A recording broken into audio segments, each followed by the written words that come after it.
Ignite your curiosity with Austin Next. We're watching Austin transform from a thriving ecosystem into a global superstar. With our host, Jason Scharf, we aspire to better comprehend the true nature of innovation. Together, we will uncover what makes a successful ecosystem and navigate the technologies shaping our future. Now let's dive into what's next.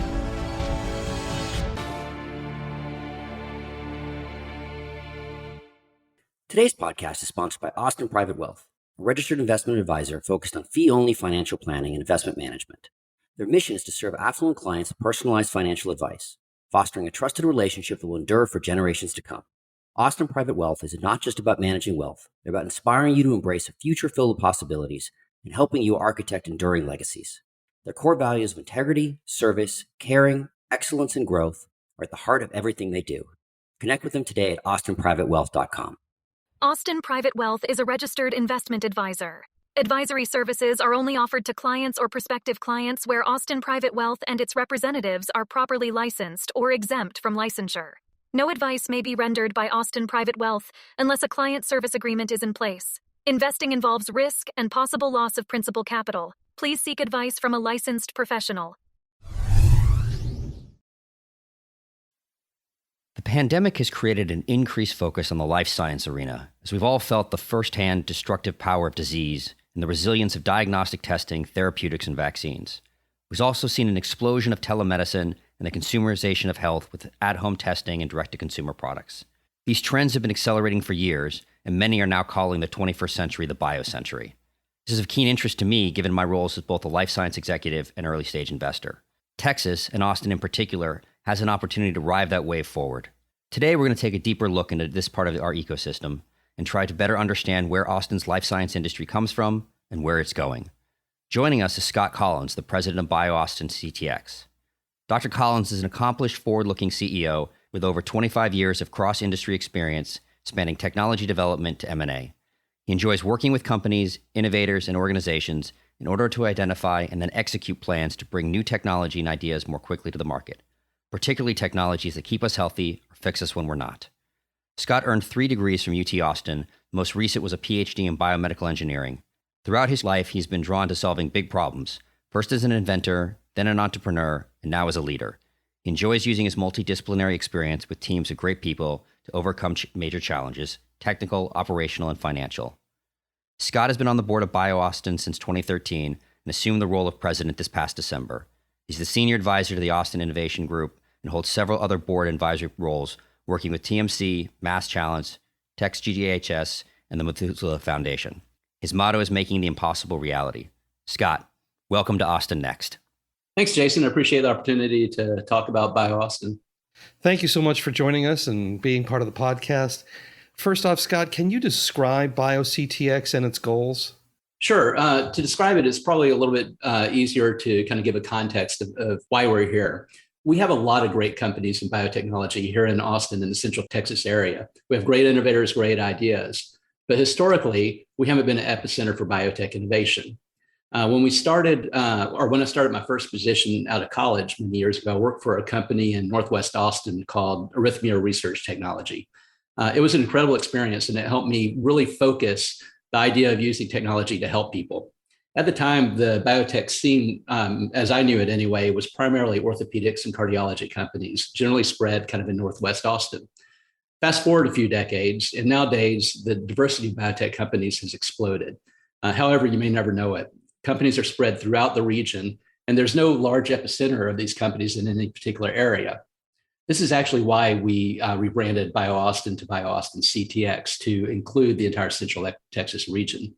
But BioAustin was formed originally by Bruce Leander and others through the Chamber of Commerce in the 2000s, I think it was.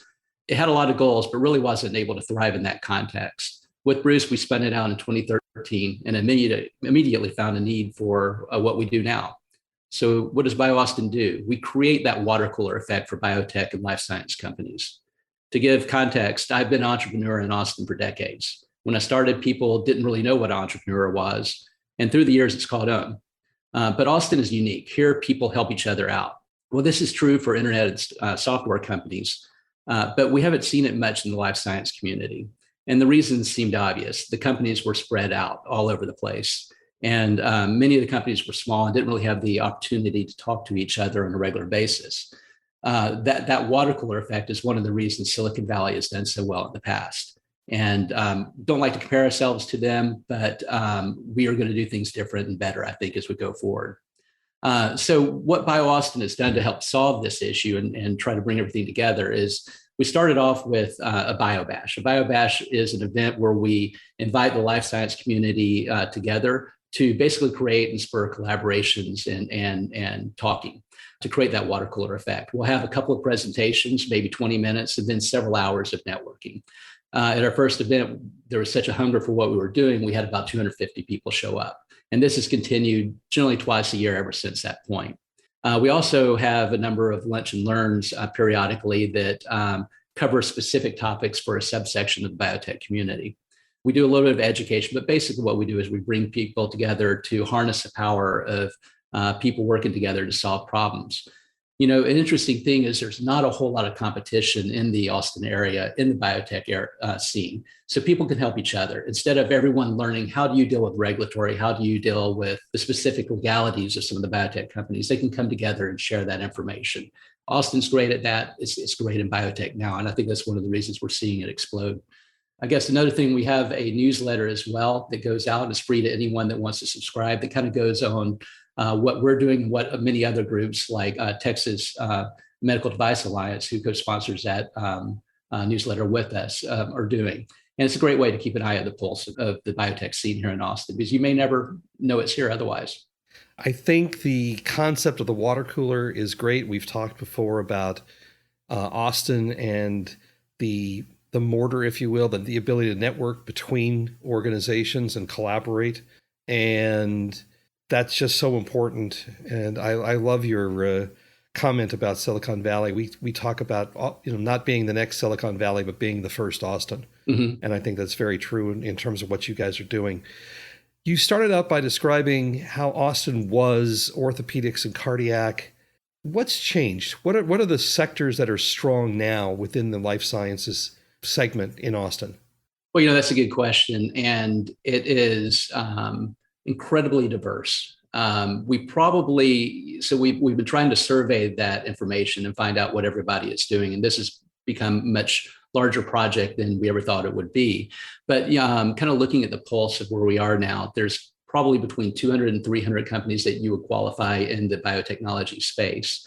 And they're all over the place. Just some of the things I noted the other day, we have therapeutics, bioprinting, various delivery devices to deliver drugs and pharma to patients.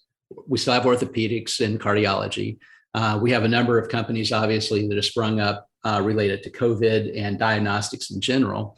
Medical lab services, tools for surgery, diagnostics, monitoring, instrumentation, regenerative medicine, bioinformatics. A lot have recently spun up and become, or have already been here, but have become more recognized related to dealing with patients that aren't in the office with the doctor, doing that telemedicine. This is something that really started up several years before the pandemic, but really got a lot of acceleration at that point. Modeling, telehealth, neurointerfaces. We had a company here in Austin a long time before Elon Musk's Neuralink came in, called Paradromics, and they recently received, I think, about 20 million of funding last month. Really, a lot of that stuff has been here. We're getting more recognition, and the funding is really starting to come in, which is long overdue. There you go. You've described the breadth of the industry here in Austin, and if you had to pick out the companies that are really leading Austin's evolving life sciences industry, who would you talk about? That's a real hard question to answer. There are so many companies doing so many things in so many areas, but a couple that come top of mind just because of some of the transitions they've made. One company that's been here for a long time that I've liked is a company called Luminex. They're kind of in the instrumentation space, and they took a concept that was used in the lab where you can run cells through a laser and find out what type of cells those are. You can find out characteristics of the cells, and it helps in doing a lot of research. They took that concept and created a synthetic way of sending beads through the laser that allowed them to now put those beads in, say, vat of blood or urine or something like that. And instead of doing one test, each bead became a test. So they're able to do hundreds of tests multiplex and do a lot of things at once. Luminex creates the tools, and a lot of groups have used those tools for various therapeutic things. Hospitals use them, and companies spun out that provided tests around them. They got a little bit into the COVID testing over the last year, and they have recently been bought out. So they were bought out for $1.8 billion. I'm not sure if that's fully closed at this point in time, but they did pretty well. Another company that has been in the news a lot is Everlywell. So Everlywell has a diagnostic, kind of a mail order diagnostic test, go to them directly instead of going to your doctor idea. I think what it does very well is it adds convenience to healthcare. And I think that's one of the things healthcare has been devoid of for way too long. It's difficult to schedule an appointment and go through the bureaucracy of becoming a patient to get an answer.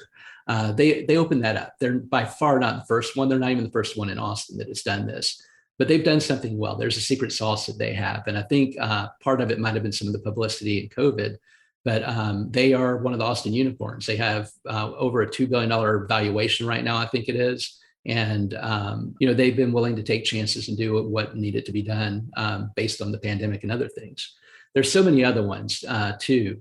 Austin is bifurcated in a way. We have a whole lot of earlier startups with doing a lot of incredible things. And unfortunately, a lot of them, historically anyway, have had to leave Austin to thrive. They have had to go closer to the funding and those ecosystems. I think we're going to start keeping them now. We've really had a shift in the way a lot of this has worked in the past. And it's interesting, right? Because I think when we were first coming to Austin and kind of exploring and kind of hearing through the grapevine, that the life science sector here was nascent, and I'll use that term kind of loosely, right? And what does that mean? And the funding and the levels. And it's been interesting in the 9 months, and just the companies you mentioned, the 9 months that I've been here, the maturity level has been at a rapid pace and clearly hitting some sort of inflection point. As you mentioned, right, we had $1 billion exit with Luminex. Assuragen got bought. Mm-hmm. Everlywell became Everly Health with their not only reaching unicorn status, but then actually now being the acquirer of other companies as well. And just the funding. I mean, you said Paradromics with $20 million. You had Wheel with, I think, $50 million. Babson Diagnostics with $30 million. So you have these, multi tens of millions of dollars funding, which to your point we're now getting from going into the startup spaces to the growth space of these kind of companies. And it's really kind of hitting that interesting point. And I kind of want to circle back a bit to your point about all of the diversity. You said bioprinting, the neurotech, all this kind of stuff. How do you see this maturity in Austin right now? Where are we at that kind of an inflection point? Well, I think, if you go back 2 years, biotech was rarely in the news, maybe a couple of times a year, and you didn't hear a lot of it. So the pandemic has helped bring exposure to some of the power of the biotech industry and the need for it. But largely it was hard. 5 years ago, I was working with a startup, and it was hard to bring the funding in to keep the company going. So there were a number of pivots that based upon what was available. One of the interesting things about Austin and the area in general is people generally like it and they want to stay here. So people will pivot their company versus moving to Bay Area or moving to Kendall Square in Boston or something like that. And that's good and bad. The way we're going to solve, if you asked me 3 years ago, the way we're going to solve that problem is we're going to have more companies start, we're going to have more companies succeed and more companies fail. That's going to create the infrastructure new companies can move into, and it's going to create the conduit to investors so they understand how to invest in biotech, which largely, for the large part, most of them did not in the past. A lot of the money in Austin has come from tech and energy. And, with a lot of the internet startups, people are used to revenue before they'll invest in it. That doesn't happen in biotech for the most part. A lot of times the timeline from idea to revenue is often in the order of a decade or more. So, it's a different investment model and not for everybody. So it's been difficult. So fast forward to now, before the pandemic, we started having some venture firms move to Austin. And in the pandemic, we've had a lot more interest. So two things happen. One is people were more open to conversations over Zoom. And so money flowed to areas that weren't in proximity, which is generally the standard way it's done. Number two, just kind of with the acceleration we had before the pandemic and a lot of the responses that we've seen here in Austin, things have just kind of converged. So we ended up with enough of a critical mass to, I think, really cause the funding to turn around. We're getting those second stage, those B rounds or C rounds coming into companies, which we really didn't have in the past, or they were few and far between. And so people are getting used to it. And I think that's helpful. The thing's going to happen going into the future, though, is a lot of these companies that do succeed and stay here, they're likely going to invest in the same thing because they understand it very well. So I really think we are at that inflection point, or a little bit past that inflection point, and we're going to see the results over the years coming forward.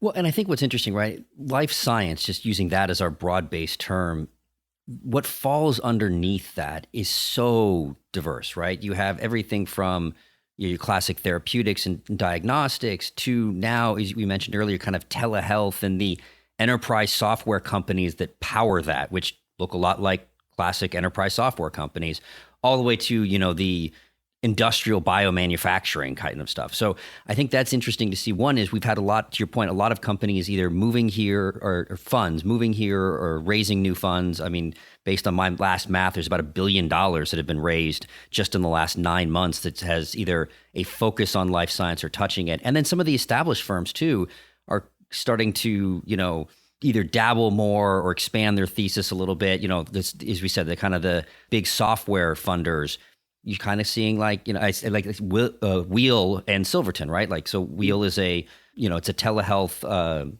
I'd say infrastructure play, right? Being able to help out those kind of clinics to move into telehealth.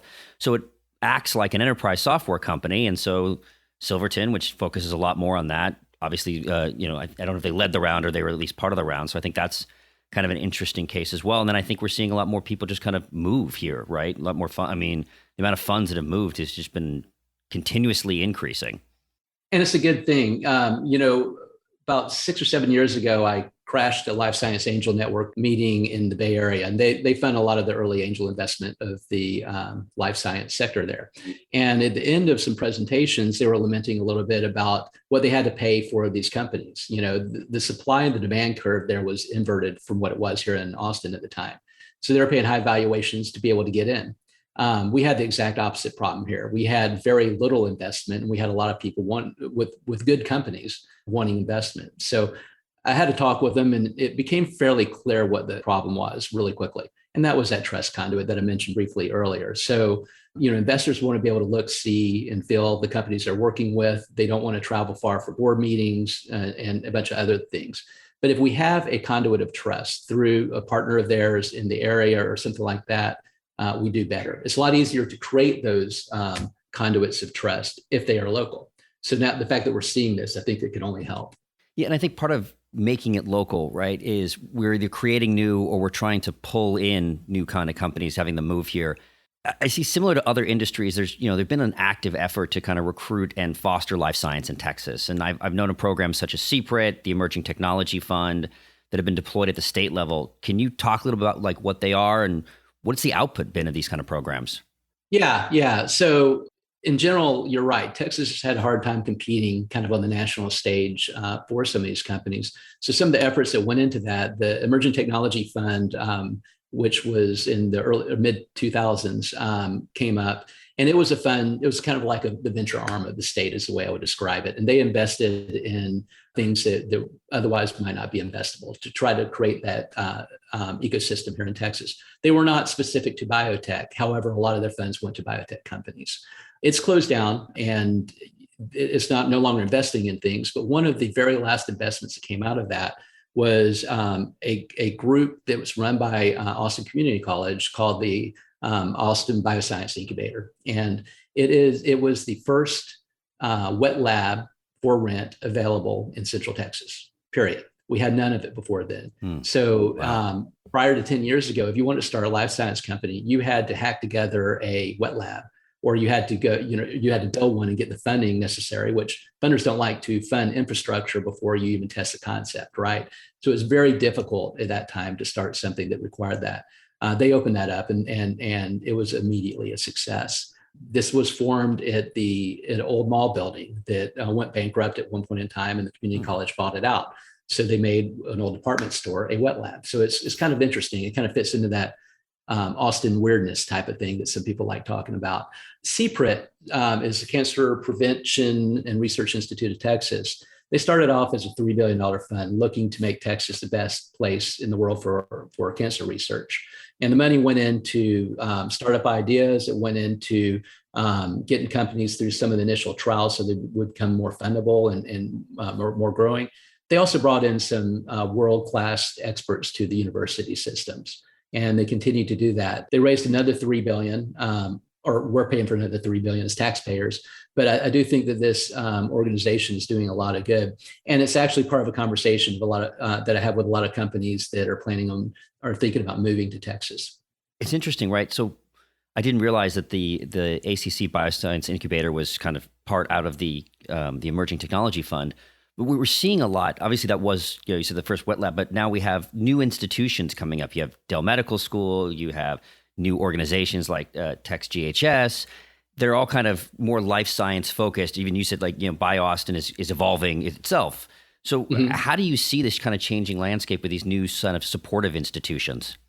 I think it's great. I mean, and it's ironic that Austin, as big as it is, did not have a medical school 5 years ago. Or 6 years ago, I forget the exact time, but we needed it, and we've got it now, and it's doing some great things. You got to realize Del Med is the first med school that's been created at a large university, a tier 1 university, in I think 40 years.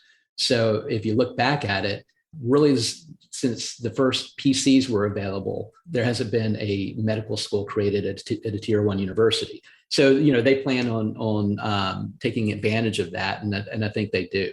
It's definitely helpful to have them here. And, Texas GHS, that formed last year as a result of the pandemic. And the idea was to really create connections and collaborations to create products and services from Texas companies to help the world. And it was really spawned out of a group called Pandemic Tech and Austin Technology Incubator. ATI is part of the University of Texas. It's the I think the first incubator out of a university ever created. I think, if I'm not mistaken, they've been around for 30 years. Mm-hmm. And it's a good group, and it incubates companies in a number of sectors, including biotech.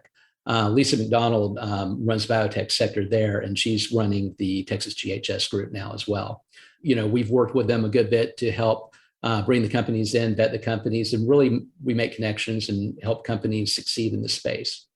Well, you've given us an amazing overview of these last 20 years and how the healthcare and life sciences sector have grown in Austin. But I want to turn and look a little bit towards the future. Today, what do you see are the challenges that the life sciences sector faces as we go forward? Well, with any company, there's challenges. In life sciences, it's made more difficult just because of the capital infrastructure. You need a lot of times to test your hypotheses, and the fact that we're dealing with people's lives, and we've got to do it right. You don't have the chance to make a mistake. These will always be kind of challenges in the area, but kind of specifically in Austin, we do still have a need for more wet lab space. We have a need for companies staying here, surviving, exiting, and reinvesting. We need to create, we need to add churn to this, and we need to have the success breed success, and have that expertise as well, to where people that have been there and done that and figured out how to get through the system can advise the companies that are starting up and really make it powerful. I think we can compete and win even against the Bay Area, against Boston, against a lot of areas. I just don't know where we're going to do that. Again, we're so diverse right now. We're a blank slate. And I love that about it right now. To see where we go is going to be very interesting. So some other challenges, I think, is just making it easier for these companies to start and try their ideas out. Anything that will rise the tide for all people in this space, I think, would be helpful. And that could be, again, from infrastructure to incentives to about anything. Right now, the incentives related to biotech are really more economic incentives to bring large industry to Austin or to Texas in general. I'd like to see that change a little bit. And I've had conversations about this in the past, but I'd like to see this change to, instead of bringing others in, let's help the companies that are already here thrive and stay and build it here, keep it here, make it work. It's really interesting because the concept of that gap in the middle, from the young companies who grow and then they're acquired or they move, whether it's to be closer to money or closer to whatever. And then the large companies that are attracted back in is one that we've seen in other locations and in other industries. So clearly, it's an issue that we need to pay attention to. We always ask our guests one final question, and I will put it to you. Scott, what's next, Austin? Well, a lot of things.